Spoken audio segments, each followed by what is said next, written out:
সরকারি কর্ম commission পিএসসির chairman Mohammad Sohrab Hossain সহ কমিশনের সদস্যরা পদত্যাগ করেছেন। তারা পিএসসি সচিবের কাছে পদত্যাগপত্র জমা দেন। পদত্যাগপত্রগুলো রাষ্ট্রপতির কাছে পাঠানো হচ্ছে।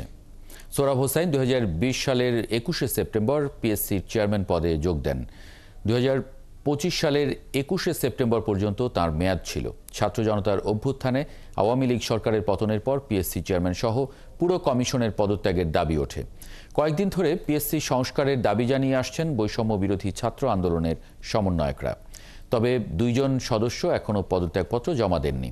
তারা হলেন সাবেক জ্যেষ্ঠ সচিব হেলাল উদ্দিন আহমদ, সাবেক সচিব ও সাবেক অতিরিক্ত আইজিপি শফিকুল ইসলাম। সোহরাব হোসাইন চাকরি জীবনে বিসিএস প্রশাসন একাডেমির রেক্টর সহ বিভিন্ন গুরুত্বপূর্ণ দায়িত্ব পালন করেছেন। তিনি বাংলাদেশ সিভিল সার্ভিস প্রশাসন ক্যাডারের 1984 ব্যাচের কর্মকর্তা।